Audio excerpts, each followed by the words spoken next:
The last several years, Chris Sader has developed this character. Well, now he's Chris Sader, the ultimate Hulkamaniac.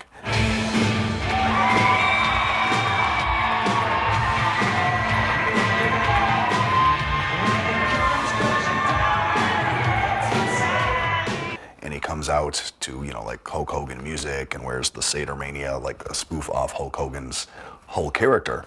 And he does the big boot and the leg drop, and really, that's his niche. Because when he's in there, it's like watching the Hulkster, and the kids love him, the crowd loves him. When he comes out, they hear the music, they're all behind him. And there's a lot of haters out there because Chris might not have the physical attributes. He might not look like your typical pro wrestler with muscles and all that, but he's got more heart than probably 80% of the guys out there on the independent scene. In the lifetime, you run across so many, scammers and shammers and con artists and everything else in any kind of business. But Chris is so real, and he reminds me of Hulk in so many ways.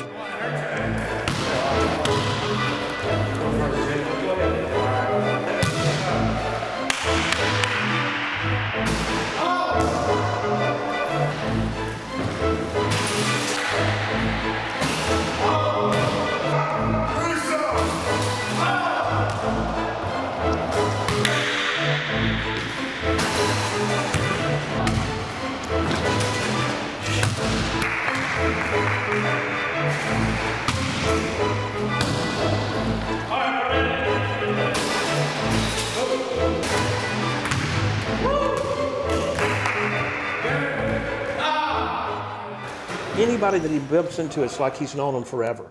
And he's so personable and so honest, and probably sometimes too honest, He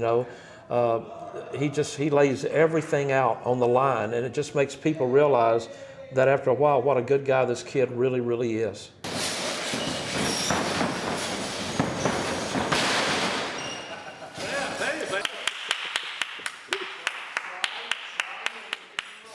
He's unbelievable. It's just like any time I need something, Chris, can you pick up the kids? He'll go out of his way to do it. It's really, really something special, that guy. This is good. Pretty good chicken, man. Want some bread? Chicken breast or chicken leg? Yeah, and whoa. There you go. Oh, don't drop it, buddy. Wait, here's a spoon, too.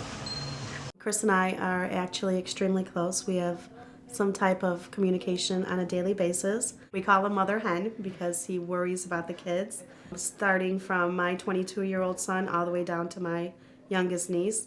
Ever since I can remember, me and Chris have been wrestling around in his basement. He was the one picking me up from school. He made sure I ate lunch afterwards.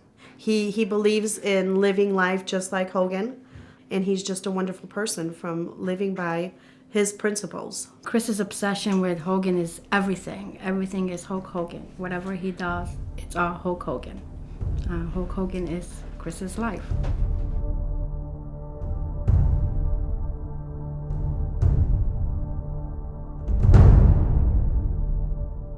When I was a kid, Hulk Hogan had a creed he lived by. Say your prayers, take your vitamins, and train. Hey, you little dudes, train, say your prayers, and eat your vitamins. Yay! Hulk Hogan Vitamins, the new champion of children's chewables. He just really gave a positive message that, at the time, no other athlete or entertainer was giving. I was at home on Sundays afternoon, and I was flipping through the channel. There was like Cisco Kid on, Lone Ranger, so I didn't want to watch those. So I would put on the wrestling show. Mine were favorites like Dick the Bruiser. My first memory of Hulk Hogan was when I was 3 years old. He was wrestling for the AWA, and it was on TV, and my sister, Mary, and my dad were the first two people to start watching wrestling in the family. And I first spotted Hulk Hogan. He was wrestling Crusher Jerry Blackwell. Hulk Hogan going after Jerry Blackwell. That was the first time I ever saw Hulk Hogan in my life.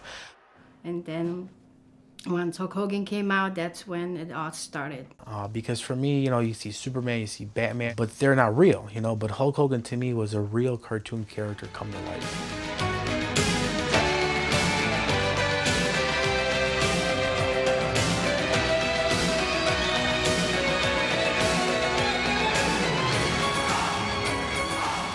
A When I saw him, I was just captivated by him. His Fu Manchu, his bandana, the blonde hair, the 24-inch pythons, it was like nothing I'd ever seen, especially as a kid.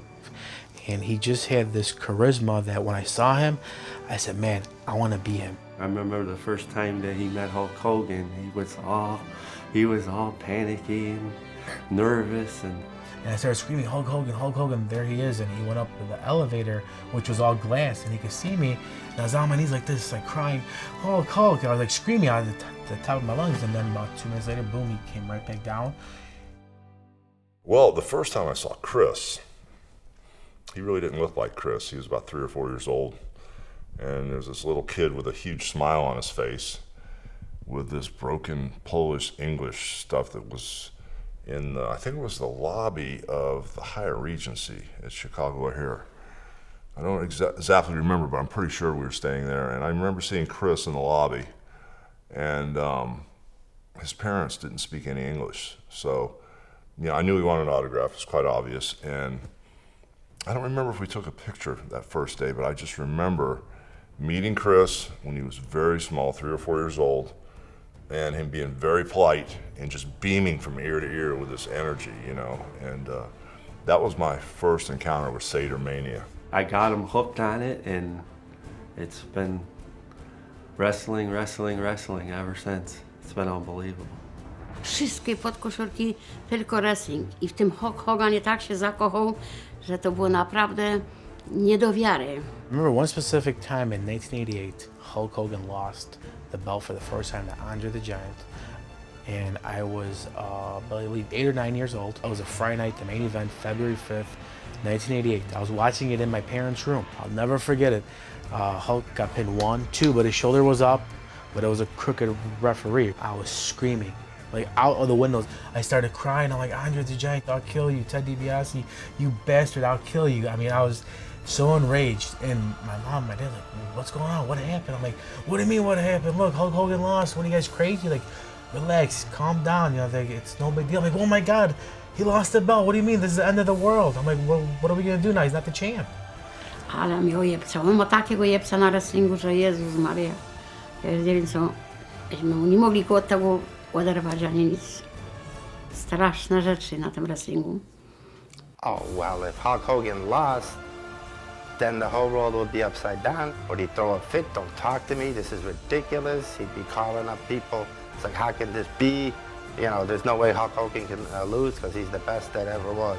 But at the same time, I never caused my mom and my dad any trouble. I was never into drugs. I never drank. I never disrespected them. So, it's weird. I think in a way wrestling gave me the balance where my relationship with my parents actually grew. Krzysiek wtedy miał 11 lat. Ja pracowałam w Downtown na Monroe i Laseł, 120 Laseł. I Krzysiek tak, ojciec domowy to była sobota, nie piątek to był, piątek. Dziewczyny gdzieś sobie poszły out, Stasiu, a ojciec cię położył spać, no bo miałeś do pracy w sobotę. A Krzysiek po cichutku i dawaj, wyszedł. Zadzwonił sobie po kiepa, a ja nie wiem jak ten kiep takiego chłopca zabrał. Zapłacił $10 i pojechał w Downtown na wrestling. Ja wychodzę z pracy, godzina 1, pełno ludzi idzie z roboty, a ja patrzę na kornerze, Matko Święta, myślę, stoi moje dziecko tam, co on tu robi? Zgłupiał, skąd to dziecko się tu wziął, 11 lat chłopak. Po prostu zaszokowałam się, niby się zawstydziłam. Myślę, co pomyślą te ludzie, co ten chłopak tu robi o tej porze, nie? Ale co będę robić? Nie będę go bić, nic nie będę robić. Mówię, Krzysiu, co ty tu robisz? A mówi, mamo, ja byłem na wrestling, bo Hulk Hogan się tu bije. A rano później pytam się tak, ojca, John, a gdzieś ty był? A co się stało? Mówi, ja mówię, Jezus Maria, Chris był Downtown. For me, actually, outside of my mom and my dad, he really helped to structure me because I always respected people. I didn't want to do anything bad because I was afraid that would go against what Hulk Hogan was trying to preach. Chris was really, really dialed in with the training prayers and the vitamins and the Hulkamania character. And at the time, that lifestyle was working for me. I mean, even if I got derailed or if I went down the wrong path during the 70s and 80s, still it'd always bring me back to center. And there's something so good about that statement, or whatever the Hulkamaniacs call it, the 3 or 4 commandments of training, prayers, vitamins, and believing in yourself, that it'll always bring you back to base. And Chris lived it. So really the Hulk Hogan character made me a better person, and especially when I was a child. And he really did inspire me, because like when I was, see Hulk win a match or he'd Hulk up, then for me, I always thought that no matter what happens, I can Hulk up in my own mind, and I can get past whatever's put in front of me. A Chris to kocha nad życie. Bo nic nie kocha tak jak ten wrestling. On więcej kocha wrestling jak dziewczynę. O Jezus. There were some kids that gave me a hard time. They may have laughed about Hulk Hogan or wrestling. It's why do you watch that fake stuff? How come you're not into baseball or basketball and all that? And I got into a few fights. I remember this one kid I got into a fight with. I won't say his whole name, but his first name was Sean. And he actually punched me 3 times, right? I went down, and I started hulking up. It was crazy. We were in 6th grade. I started hulking up. He's like, Hulk Hogan sucks, it's fake. He actually broke his hand on my jaw, hitting me. And then I took him down, and then I tried to do a leg drop, which didn't, on dirt and gravel, didn't work out too good. But then after he's like, all right, stop, you win, I started flexing like Hulk Hogan. It was crazy.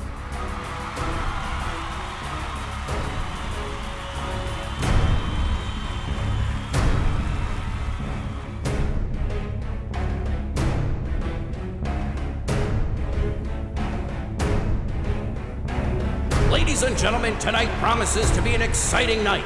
Chris Sader's the new commissioner of Chicago-style wrestling, but his arch rival, Austin Roberts, refuses to respect his authority. What will happen when these two face off? Next. Looks like you're not having such a good day today, huh? Sadermania, Hulkamania? What is this crap?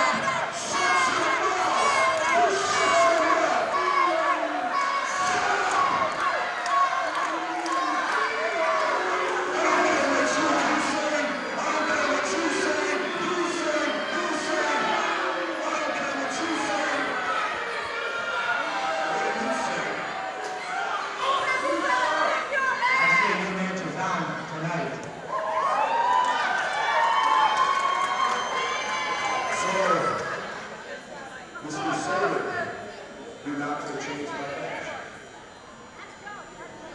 Last time, you will leave with no other choice.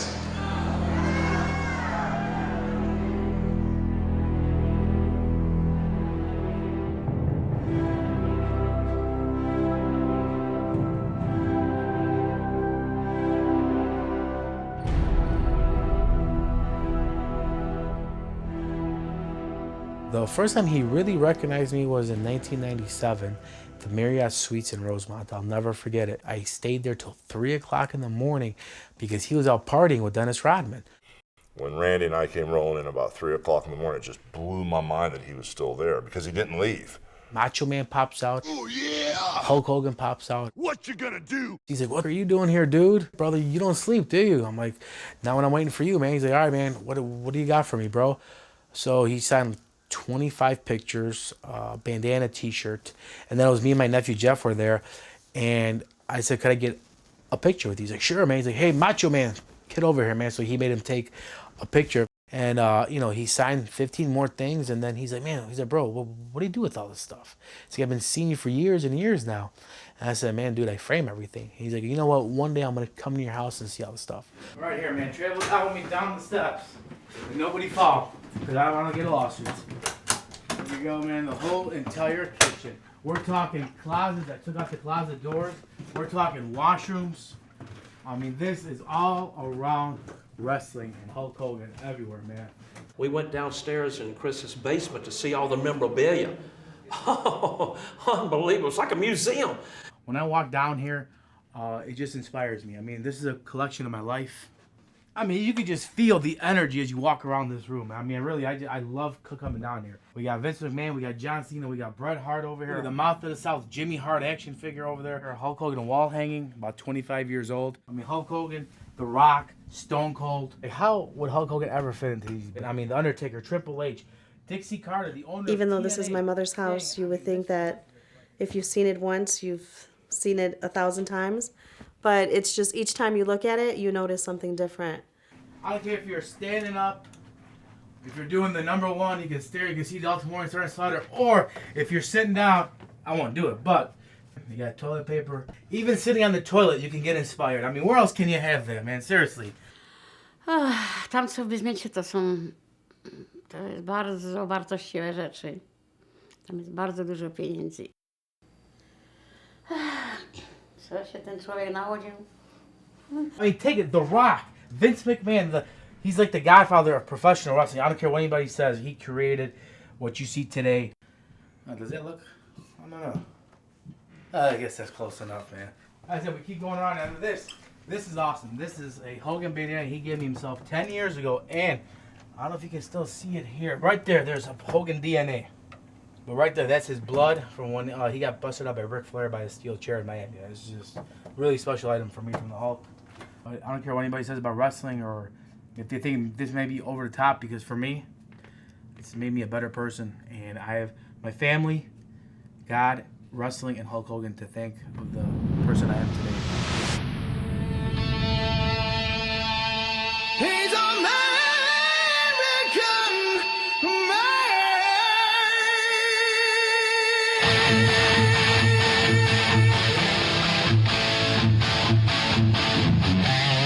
Come on.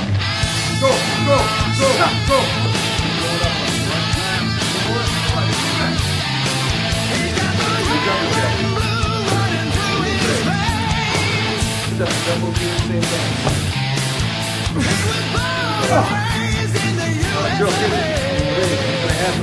Three, four, yes. 7, 6, 5, 4, 3, 2, 1. All right. Now he's dropped 40 pounds, and he's getting stronger. Strong wrestler. All right, we got 10 seconds starting now, and 10. His cardio has increased dramatically, so, you know, Chris's workouts, I think, have sort of really helped him, not just in wrestling, but just as his health in general, because with all the weight he's lost. So, you know, watching Chris do this, it pushes me at the same time. Here's a guy that's didn't start off as a wrestler, but you know, he wants to keep himself in shape, not only to be in the ring, but just, you know, just in life in general. One more. Put your hands up there. There you go. All right, I take this, man. All right. Oh, God.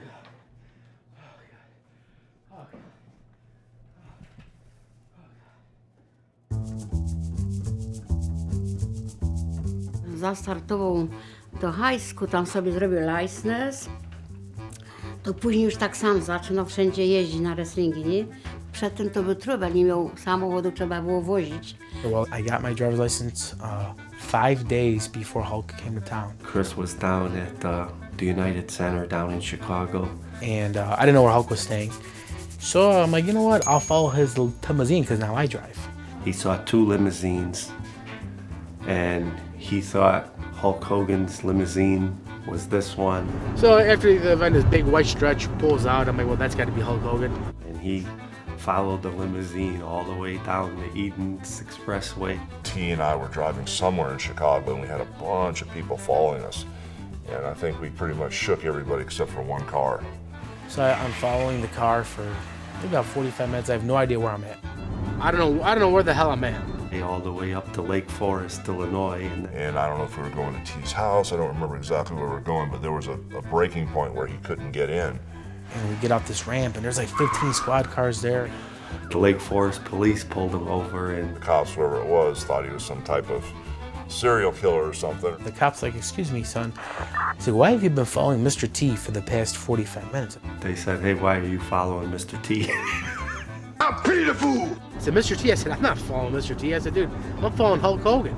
Look behind you. So I did. There was another white stretch limousine, and Hulk Hogan was in that one. They called the police. The police came up, searched the car, searched Chris and everything else, and found out only thing he had was Hulk Hogan memorabilia. Then Hulk Hogan walks out, and he looks in the trunk. He's like, this is crazy, brother. This jacket was in the trunk that day when I got pulled over by 15 squad cars with Mr. T. He signed it. Mr. T started laughing, so the cops had a good laugh, and Hulk Hogan signed 65 things for me, and I didn't go to jail. So it was a good night. And he was a real fan, you know, not meaning any harm, but because he was so obsessed with the chase and then running down Hulk Hogan and Mr. T that he got himself in just a little bit of trouble.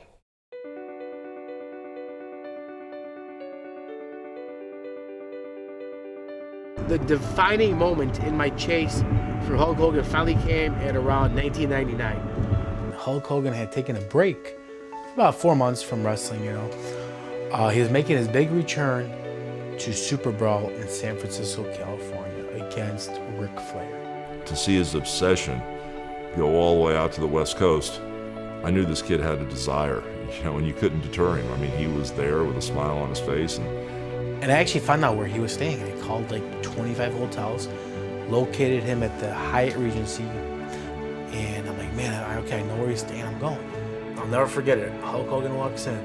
The very first words to me, like, dude, I can't believe you're here, man. This is unbelievable. He's like, you're from Chicago, right? I'm like, yeah. He's like, please don't tell me that you drove here. I said, nah, man, I flew. He's like, well, this is crazy.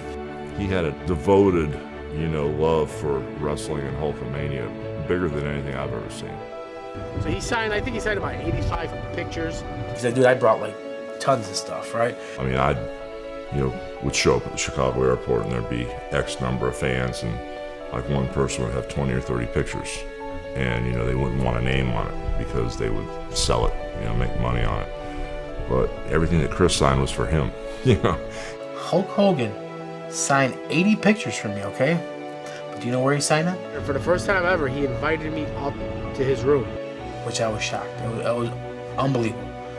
And I was just beside myself. I'm like, man, Hulk invited me up to him. This is crazy. He signed all my pictures. He asked, you know, how's your family doing? You know, he started asking more questions about me, you know. It was like the first time that me and Hulk really bonded, you know. Came back from San Francisco, I was still shocked that he was there, that he met Hulk Hogan. And the next thing you know, he was talking about, hey, it's like me and Hulk Hogan are friends, you know. His whole personality changed.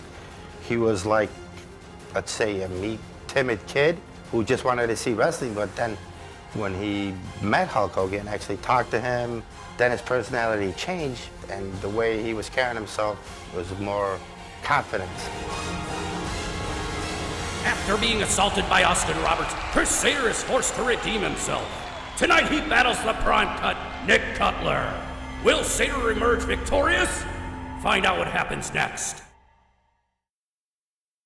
Well, here I am getting ready for my match tonight. I'm a little bit nervous. There's nothing like it, man. A lot of stuff goes into it. Shaving your arms, putting on baby oil, Hulk Hogan pants, red and yellow shoes, which weren't that easy to find. A few hundred fans in the crowd, just like any indie show. I'm all nervous. That's okay, man. This is what it's all about. You never forget the feather boas, man. Red and yellow, man. And then to complete the Hulk Hogan / Sadermania look, we need my sunglasses. So here we go, man. I'm ready. I'm nervous. A little bit more. Oh, right. Here we go. Get ready, man. My match is on in a couple minutes, man. Here we go.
it's all about.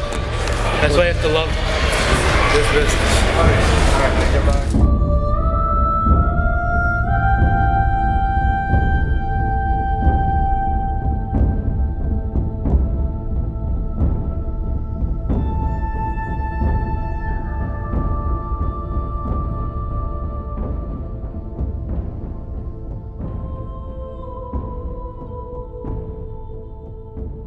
And my family's like, you know what? It's probably better you don't go. You just saw him. If you see, it's one thing when you see him in out of town. When there's hometown, he might, get scared or something. And I said, no, man. I just see something that we're building a friendship. Like, Hulk Hogan, he doesn't care about you. You crazy, And they didn't mean it in a bad way. They just said, somebody like Hulk Hogan, why would he ever become friends with a regular person? It's just all these things, to where at a certain point after my chase, I'm like, man, are they right? Should I just stop? Or I said, you know what? I've come this far. I'm not stopping, man. I'll never forget when I landed. I'm like, man, this is the place where Hulk Hogan lives here. I'm here. I found out where his restaurant was, and I see this waitress. I'll never forget her. She saw my stuff, and I'm like, yeah, I came from Chicago. And she's like, wow, really? That's unbelievable. And I showed her my photo album with Hulk. She's like, wow, man, you met him a lot of times. This is interesting. So, you seem like a nice kid. I'm going to do you a favor. She's like, Hulk Hogan's going to be in here tonight at 6:30 with his family. So first I see his son, Nick, come in. But they didn't know who I was at the time. I'm like, oh, man, okay, Hulk's coming. Then Brooke came in. Then I saw his wife, Linda, who said hi to me. But that's just because I was, right there in the restaurant. And Hulk's walking. He's messing around. He's doing this and that. Hey, brother, all this crap. And he stops like this. He's like, Linda, this is the kid I've been telling you about. I'm like, wow, man, he's been talking about me, He's like, I don't believe it, dude. He gives me a hug. He's just super happy. And I was like, oh my, okay, good. He doesn't think I'm crazy. So, hey, brother, come on over here, man. I want to introduce you to my family. He's like, this is my son, Nick. This is my daughter, Brooke. This is my wife, Linda. And at this point, dude, my mind is just blown. I said, wow. I'm at the table with Hulk and his family now. I'm like, this is beyond all my expectations. He's like, brother, you know what, man? He's like, you got some stuff for me to sign. I'm like, yeah, man, a whole bunch of stuff. So then Hulk says the one thing that I never thought would happen. So you know what, bro? Why don't you come over to my house tomorrow and I'll sign it? I'm like, is he talking to me? His house? What? And so I was like staring at him. He's like, hey, are you all right, bro? I'm like, yeah. Because I was just in awe. And then here, bro, he starts right down. Gives me his home number and his cell phone number. And for me, I'm 18 years old, okay? And this is my childhood idol. Just gave me his home number.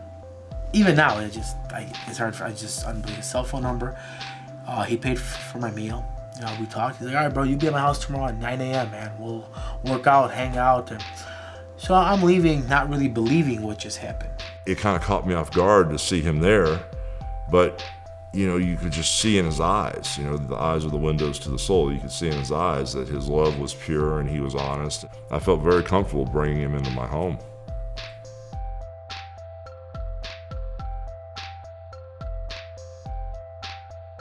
My heart is pumping, and I've never been more ecstatic in my life. I buzz his gate. I'm like, oh, it's me, Chris Sader. He's, hey, brother, what's up, dude? And I was just, wow, man, it's Hulk talking to me. It was like maybe 8:30 in the morning. It was just, for me, oh man, just even talking about it now, it's just so surreal. The gate opens up, and boom, there he's walking out from behind his gym. He got on his wrestling tights because he was working out in a Gold's Gym. Sure's like, what's up, dude? And I'm like, man, what the hell am I doing here? I was shaking. I'm like, man, I'm in Hulk Hogan's house. There's no way. I'm dreaming that I might have maybe smoked some crack. Who the hell knows? I was like, this can't be real. I'm at Hulk Hogan's house. He took me into his private gym, showed me everything. Then he showed me his memorabilia room, which is, for me, that was like winning the lottery. This is the mecca for me. He's like, brother, listen, I'm gonna go work out. You stay here, man. You can go through my magazines. If there's 2 of anything, you can have 1 of. I said, oh my God. And you can hear him, Russia, working out. And I'm like, man, this is crazy. I'm in Hulk's memorabilia room. He's right outside working out. I'm going through his stuff, and he actually knows about it. You know what I mean? It's just crazy. So, he's like, hey, bro, what do you want for breakfast? I said, oh, whatever you got. And, when I look back now, it wasn't the greatest breakfast. I had a Diet Coke and a bran muffin, which wasn't good later on when I had to drive back. But anyway, just cool. I was going through all the stuff. So Hulk Hogan went and signed 180 things for me. Thank God over the years, that now that Chris is wrestling and doing his own thing, you know, he understands, and he asked me to sign stuff when it's really important to him, you know, and I don't think he's got any more room on any of his walls for any more stuff to be signed anyway, so I think we've pretty much covered that part of our friendship. Sat there, me and him at his gym, he's signing, and he's just happy. He's asking me more questions about me, you know, how's your mom, your dad, what do you do for a living, you're this and that. Then he comes out, he's like, bro, I have a present for you. I said, oh, awesome. And he came back out, and he gave me his first ever pair of NWO boots. And I was like in tears. I said, wow, man, this is just too much for me. He said, no, that's for you, brother, for being the #1 Hulkamaniac of all time. He's like, dude, I love you to death. He's like, I can't believe you came out here just to see me like this, man. This is awesome. But Hulk's like, you know what, brother, hang on. Whoa, you forgot one thing. He's like, you asked me if I could call your house. I'm like, yeah. We call from his home phone to my house. When Hogan called our house, everybody kind of was freaked out. We didn't know what to do or how to even like talk to him, because that's Hulk Hogan. How do you talk to Hulk Hogan? And he's talking to my mom, saying hi to her. He's talking to my sisters, and my sisters are like, just, my God, he's at Hulk Hogan's house, and he's not arrested. He's not there illegally. And Hulk's like, oh, he's a great kid, man. He's the #1 Hulkamaniac. I love Chris to death. He's awesome, you know. Man, we're going to be good friends. And before I left, he gave me this 8x10, and he signed it to Chris, Friends for Life, which, man, when I saw that, it actually made me cry on the way. And as I, left his house, I wondered, man, will I ever be back here? So I said, even if this for me is the apex, this is the highest I go, how could I ever complain?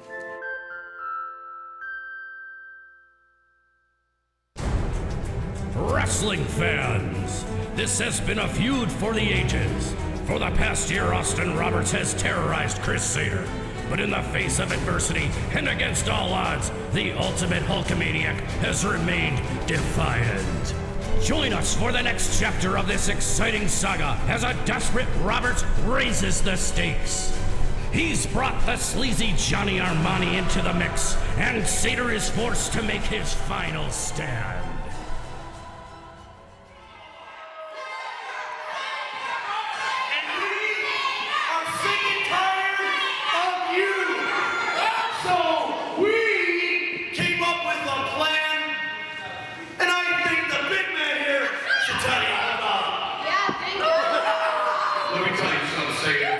For the last year, it's been me and you at each other's throats.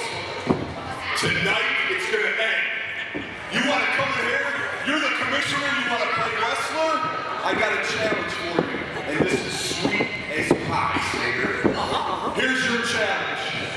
You can wrestle anyone on the active roster at any time. Shut up! If you win, I leave CSW forever.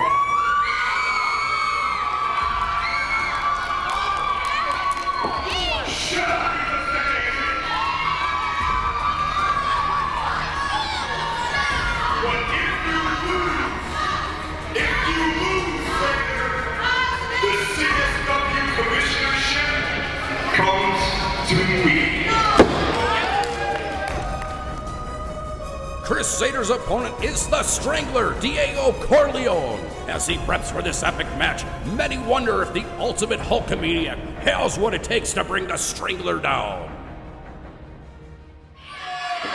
You better say your prayers! You better eat your vitamins, cause you're starting to piss me off! I call the shots around here! Shut up! Shut up! Come on! You shut up! I'll smack you right now!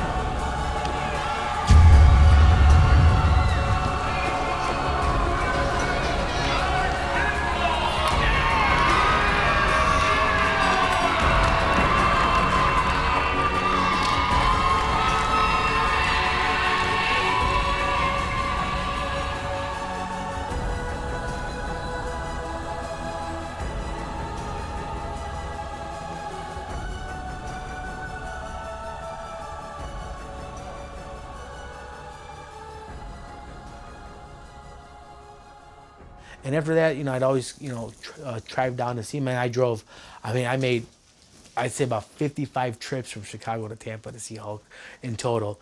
He would look like he had been in a Singapore prison for 10 years. You could tell how tired he was because he wouldn't sleep, and when he got here, instead of sleeping, he was all excited to see me or whatever. So, We're rolling. Sadermania, live March 19th, Smash Mouth Arena. Just Smash Arena. Smash Arena, and then you need to tag your line. You Hulkamaniacs, Sadermania. CSW? Yes, sir. CSW. 3, 2, 1. Yo Hulkamaniacs, Sadermania running wild in CSW, March 19th, Smash Arena. And what you gonna do when Sadermania, the most positive force in the universe, runs wild on you? And, he'd call more, we got closer. And what really got us closer was at the end of 2001. It was October 15th, around that time, 2001. That's the first time he ever saw my Hulk Hogan tattoo. All right. Chris's tattoo, he was telling me he's getting a tattoo of something of wrestling. I think it was right around the holidays or some kind of a family gathering. And he was wearing his orange Hulk Hogan shirt or whatever, and looked, and it's Hulk Hogan's tattoo.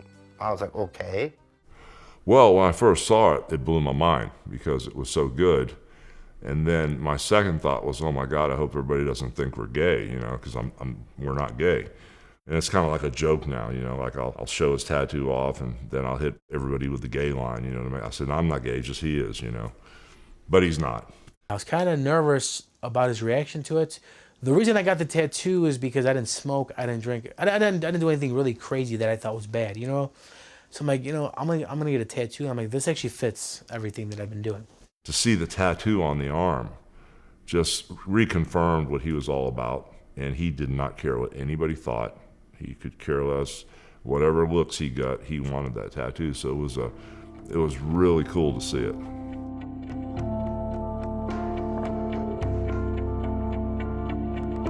This is for me another changing moment because he said, hey bro, would you want to come with me and see my dad in the hospital?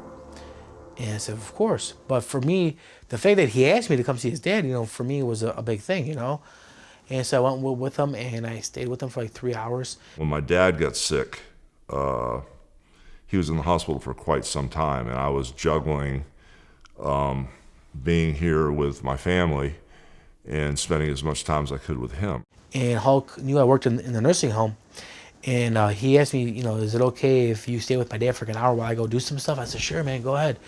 There were times where I had to go, try to put out some fires at home, and Chris would stay there with him. And Chris just showed a devoted amount of loyalty to my father in helping me.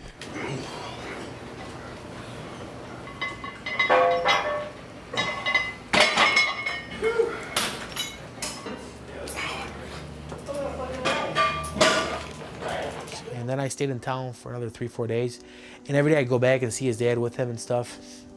But this is truly where we really bonded because he would pick me up from the motel about 8:30 in the morning after he dropped off his kids, and we'd go to the hospital, and we'd be in the hospital for like 12 hours with his dad sitting there. And I was on such an adrenaline rush that I would go in my rental car, drive back to the hospital, stay with his dad for a few more hours. But I never told him this. I just wanted just because on my own accord. I just was starting to really feel a bond with his dad because like I said, I was there 12 hours and then 4 more. So like one time he called the hospital to check on his dad, and the nurse said, oh no, there's some kid in here. He's like, and I was like, who the hell would be allowed, because he wouldn't allow anybody to see his dad unless they were close friends. Like, what do you mean there's a kid? Well, it was like 4 o'clock in the morning, and she'd go, what's your name, sweetheart? I'm like, Chris Sader. And he's like, what? And the very next day he saw me, he's like, bro, he like started crying. He's like, man, I can't believe you go back and you see my dad after this. This is crazy.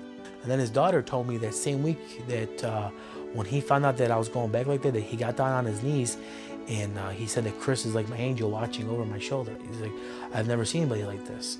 So that like made me cry, that Hulk thought that much of me. There's a lot of things that I've learned, especially in the past couple of years, about friends. And, I was telling my wife, Jennifer, I said, with everything that I've learned and everything that I've been through, that if you end up with 1 or 2 good friends that are loyal and you can trust, you're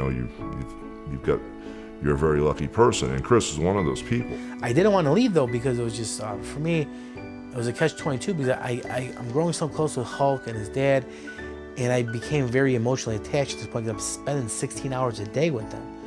But I mean, I had to go back because I had to make money, and I had a good job working for the nursing home. And so then Hulk's dad's condition got worse, and he knew he was going to pass away, so he put Hulk's dad back in his own house with his mom. And I said, you know what, I'm going to come down there because I feel I should be there. He said, oh, bro, I would love it if you came back down. It makes me feel better. It did get to a point where it was getting really tough, and Chris came down, and he quit his job to come down and really help be a companion and help me get through it. So I went up to my boss and I said, look, my friend's dad is very ill. He's not going to make it. I need to get back to Florida. He's like, Chris, I'd love to help you out, but I can't. We're short-staffed. It's the holidays. This was around Christmas time. He's like, I really can't let you go. And I'm like, you know what? I really appreciate everything. I thank you so much. I shook his hand. I quit my job. I still didn't return my rental car. I probably had it now for about a month. I drove it to Tampa in a blizzard and a snowstorm all through Tennessee and Kentucky. It took me 37 hours to get there. I didn't sleep. I was exhausted. I got right to Hulk's dad's house. And actually, when my father passed away, Chris was there, and he's always been there. And I was just holding his dad's hand, and he took his last breath, and I looked up, and I always remember when the nurse called, the time of death, and we're just all in the room crying and stuff, and Hulk's like, oh my, he's like, I'll never forget what you did for me. He's like, I just can't believe this. He's like, thank you for being here. The mom was crying, and I mean, obviously, he just passed away, and it was just really such a surreal moment for me. I'm just thinking, I've bonded here with Hulk. I love him. He's becoming so close to me. And, but it was just, I felt bad because we bonded through such an experience of his dad passing away. So then, I was out of a job anyway. So I hung out in Florida with him, for the next week. It was just me and him because his family was in LA. We'd drive around his Viper. I'd be at his house. We'd go out to eat. We'd go to, movies, whatever, to get his mind off his dad and everything. We just talked about his dad. And he's like, oh, it's just weird, man, that my dad's gone. He's like, I just don't believe my dad's not here no more. And like I said, it was just a really experience that for me, it's hard to even put into words.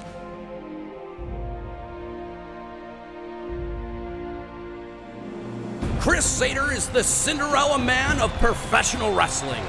He's won the hearts and minds of fans around the world and cemented himself a spot in the business that he loves.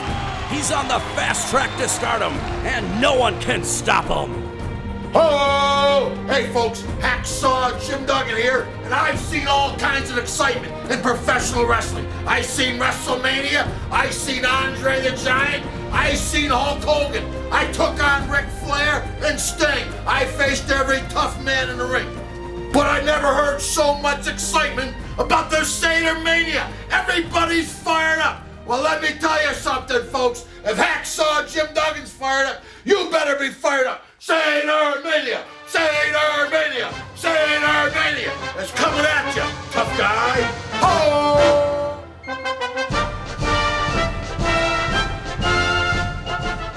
Foxy Mania, brother. That's what they got over there, man. He's the main man. He's Mr. Hollywood. Mr. Classy, Freddie Classy over there, brother. Look at the stuff, brother. We got Vin Diesel's hanging out here. Look at this. What's up, brother?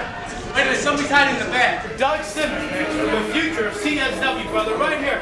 Look at these biceps. I'm not the future, I'm the right now. Oh my, look at that, brother. I'm the right now, not the future. Look at that, man. It reminds me of a guy back home in Tampa, Florida, brother. What's his name, brother? Hulk Hogan, dude. It's just a couple more inches, brother. You're there, man. I can feel it. Can you feel it? So I went back to Florida maybe 2 weeks later to hang out with him. He's like, brother, guess what? He's like, I'm going back with the WWE. I'm like, oh my God, that's awesome. He's like, guess where my first pay-per-view show is?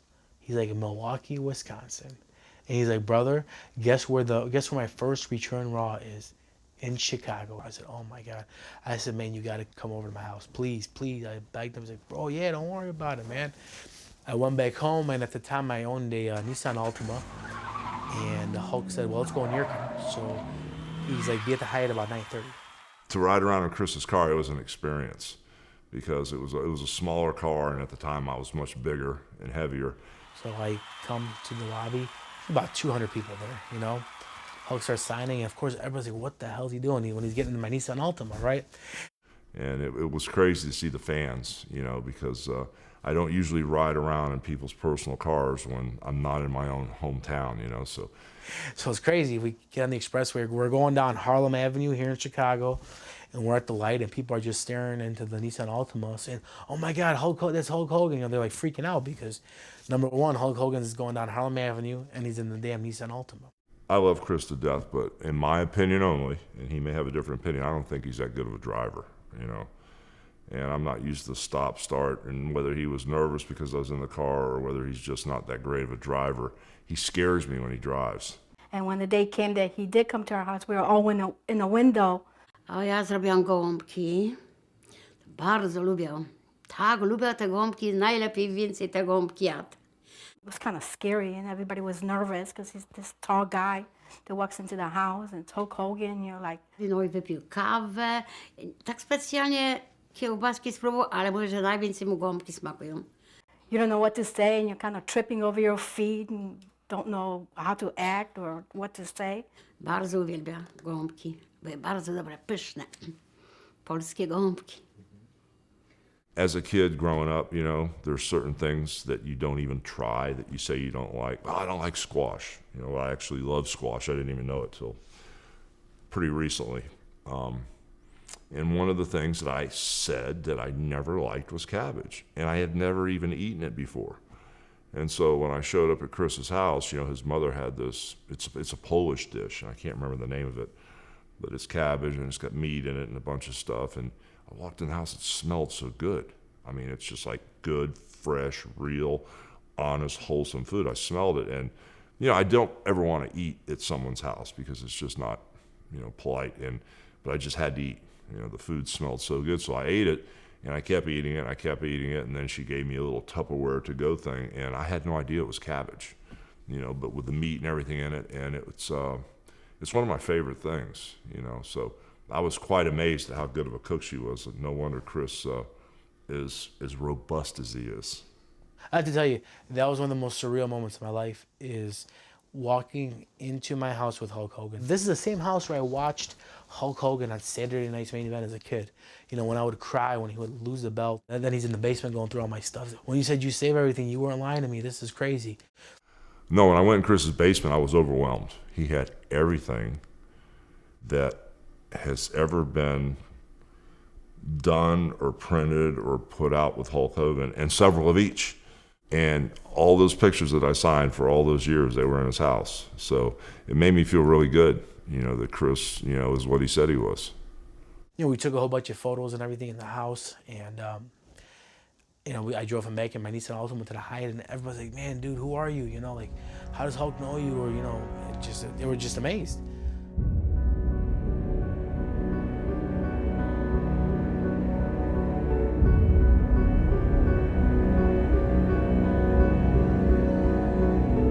After his failed attempt to topple Chris Sader as commissioner of Chicago-style wrestling, and Sader's resulting rise to fame, Austin Roberts has become a loose cannon.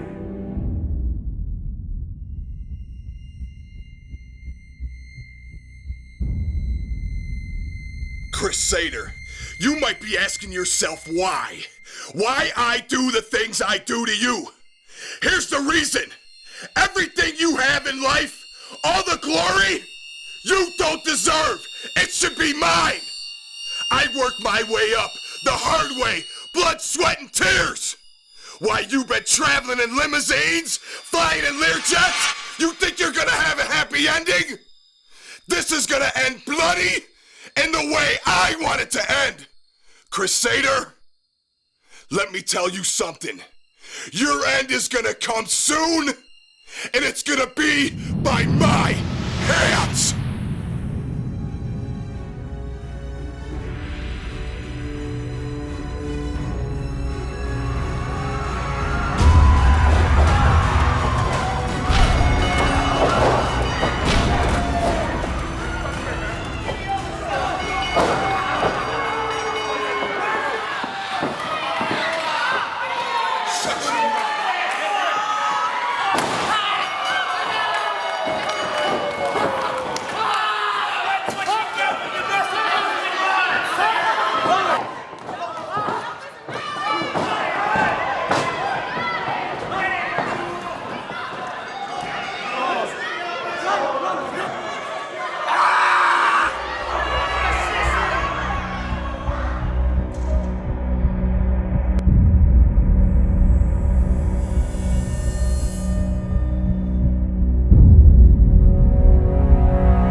jest tak strasznie szalał.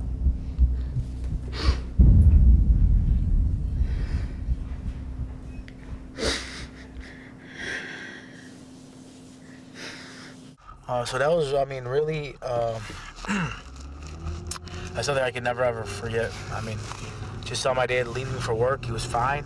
4 days later, he barely even remembers who I am. And just happened right there. The medicine they gave him, he had an allergic reaction to, and he ended up going into a coma. He never woke back up, ever.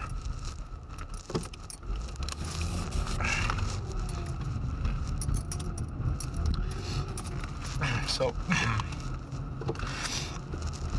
that's why when I feel I go and visit my dad here, it just really helps me to cope with my loss.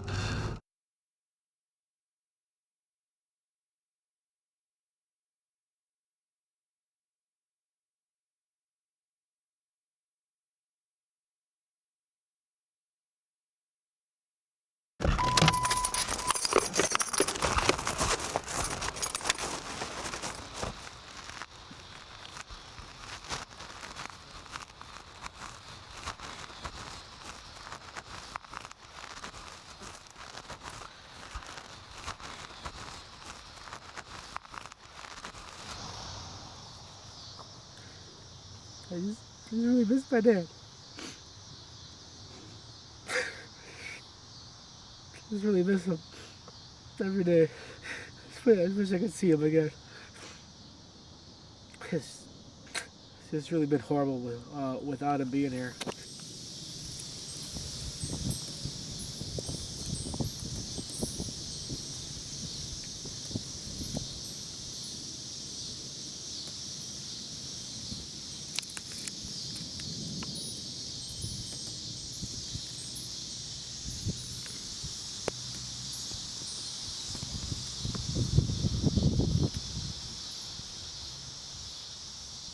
When my grandpa died, it was pretty devastating for the entire family. You know, I remember Chris showing up to my house, probably like 2:30, 3 o'clock in the morning, and telling us that my grandpa died. And I don't think I've ever seen Chris that upset before. But Chris and my dad had a special relationship. So when my dad passed away, he had a real hard time dealing with it. I mean, yeah, we were all devastated, but I felt like Chris took it a lot longer than anybody else did. It took him a long time to get over it. When Chris went into this deep, dark place, you know, when his dad died and he was not answering the phone and he was mourning, I was concerned because Chris was with his dad all the time. Every time I talked to him, he was looking for another doctor, driving him somewhere, flying somewhere to get a different opinion, this and that. I mean, he was hell-bent on, you know, finding some answer for his dad's health problems. Now when I look back, I remember like the very first week, it's like I wasn't even alive. It's like I felt like I was in a dream almost. I took my cell phone, I cracked it in half and I threw it in the river because I'm like, I don't want to talk to anybody. I didn't talk to Hulk for a few months. He would call on the home phone and I'm like, I don't care. I don't want to talk to anybody. And, you know, so obviously, you know, Hulk was getting, you know, like scared and stuff, but I didn't talk to him because when my dad died, I didn't care about if I lived, died, or if the bills were paid, or if the house fell on top of me. I just didn't care.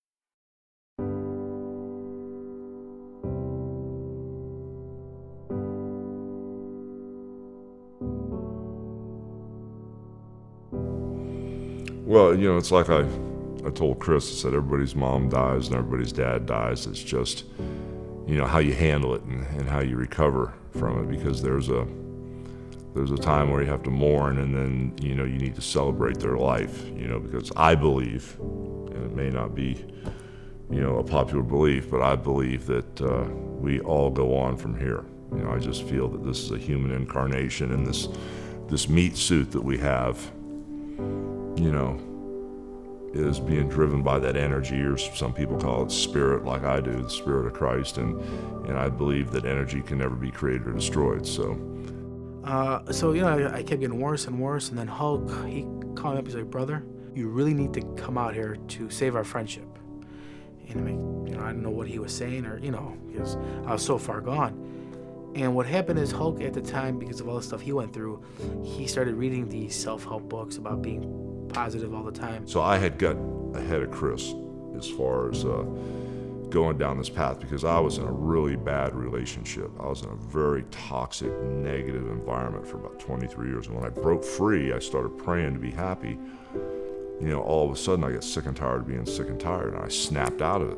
Well, it was weird because Hulk said that there's this moment where you become present, which means that you get it, that no matter how bad things get, because he said it's easy to be happy when everything's going good. But he's like, the real test is when things are bad, if you have the same upbeat attitude. I was trying to explain to Chris, you either live in the fear or you live in that God place. Fear or God place. There's only two choices. You either worry about money and I'm not going to make it, or my health is bad, or you give it up and let God take care of it, and He can handle everything for you. So in that time, I built up even stronger than ever before, and my life got a lot better, because no matter what happened, I was like, you know what, it's all good. Who cares? Like right now we're sitting here, the roof would have fallen on my head. Like, you know what, I'm still alive. It's all good, no matter what happens.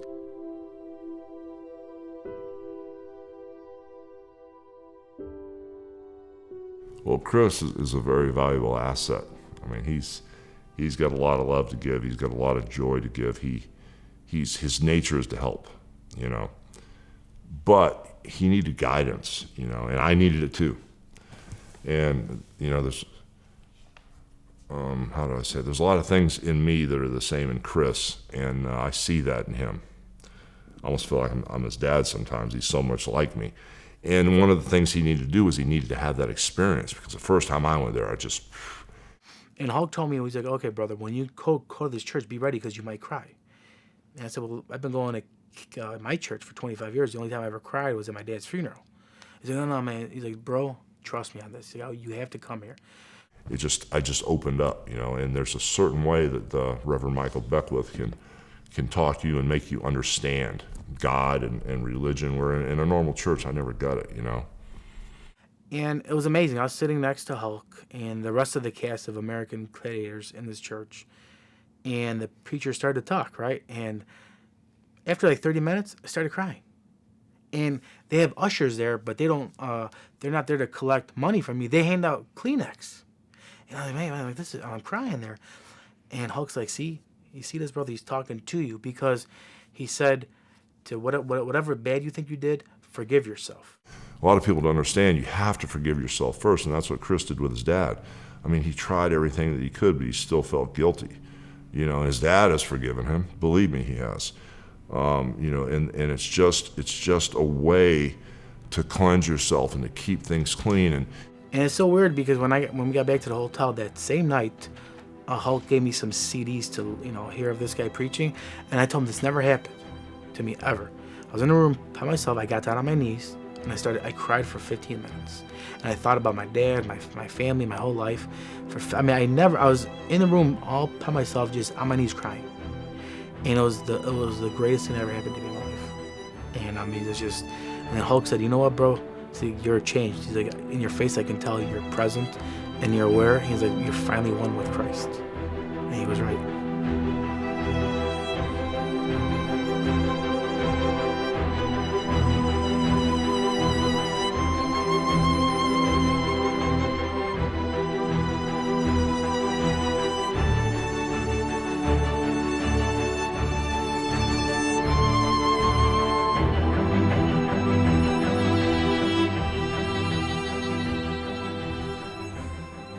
Austin Roberts, I heard the things you said about me.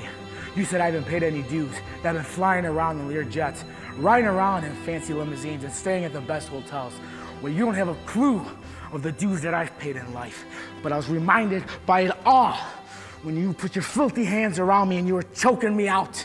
I was reminded when I lost my dad, when we lost everything in life. And then you went and you broke my leg, and you draped the American flag over my body.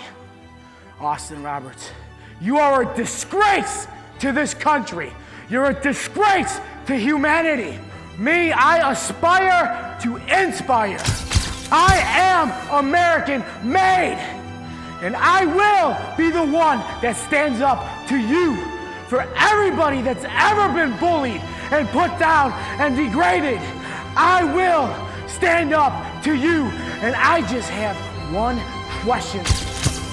What you gonna do when Sadermania, the most positive force in the universe, runs wild all over you?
O, jak Chris wygrał w piątek, to ja się bardzo dobrze czułam, pocieszyłam się, że on wygrał, że on jest taki strong man i wszyscy jak krzyczeli Sader, Sadermania. So after Chris won his match on Friday night, the feeling was incredible. There were hundreds of people there for Sadermania. The crowd's reaction was incredible. Ja byłam tako happy, zadowolona i sobie myślałam, ale szkoda, że nie ma tu jego ojca, żeby to widział, bo na pewno by się cieszył, nie?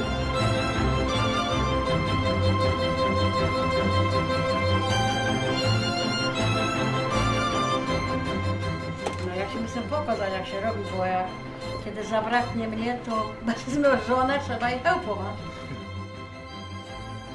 Pomagał, nie? Tak jak tata pomagał mnie, pamiętasz? My sprzątał, gotowo, jak ja poszła do roboty, ja też byłem malutki. Wszystkie dzieci były małe, twoje siostry, brat. To tata zawsze mi helpował, to tak samo i ty musisz. I będzie tak, gąbki się tak robi, widzisz, będzie z tego ryżu. No jeszcze ci jeden zrobię pokozym, a teraz to musi, żeby się nie porwałeś. Dobrze?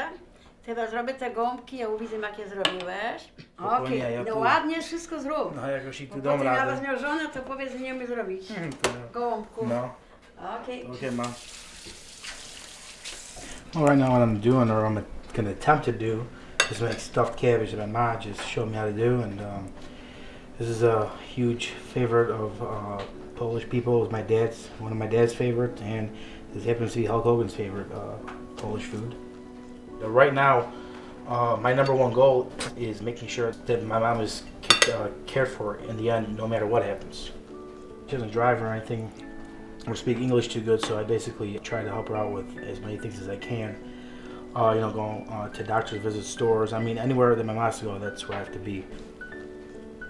I'm actually fine with it in the end because without my mom here right now, I don't know what I would do with myself. Yeah, I hope I get this right. Like I said, we're gonna find out when everybody eats if they're gonna get sick or not. I've never done this before. My mom makes it good, me? I don't know, man, but I think that should be about enough.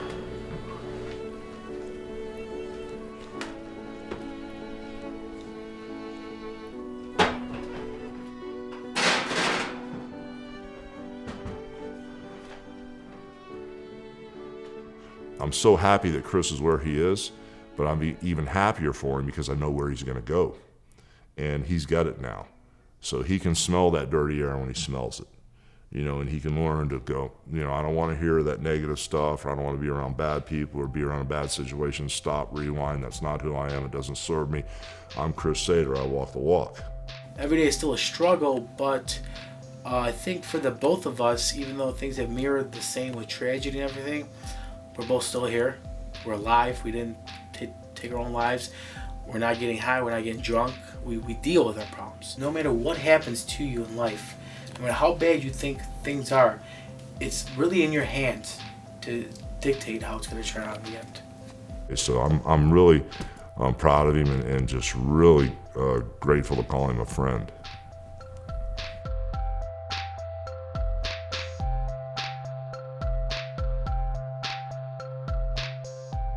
Sadermania and Largo Fitness. Well, that's a wrap for Sadermania, and Hulkamania is taking a crap. I'm beat.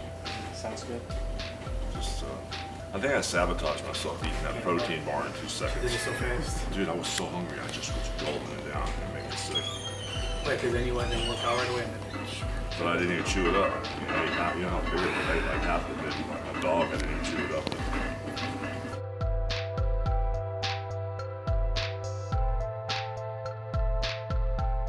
That's how you drink it. Polish style. What? Po polsku się ta pije wódka, tak Adam? Yeah, it's in there. It's pure alcohol. Good, good. A są przepijacy? You want something to drink it down with, or? Powiedzmy wszystkim wyklinuję tam. So clean everything out. Zdrowie. Zdrowie? Good, see? Nice? Very good? Very good. One more time? Yes.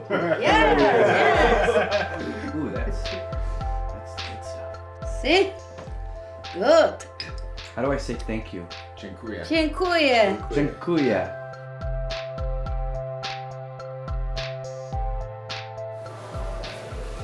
One more.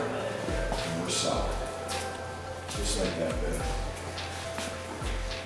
Running around. Why do we do this? Thank you. Because it's the greatest thing ever.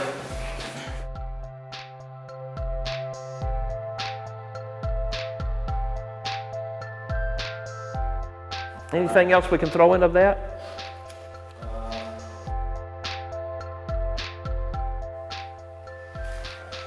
Let me do another one, just, okay. Okay, damn, I don't know why I keep looking at this. It's not even up there. All right, ready? Hey, do you have Sadermania running through your veins? Are you catching Sadermania fever? I know, I've got it. Oh my gosh, I think my temperature is 102. It's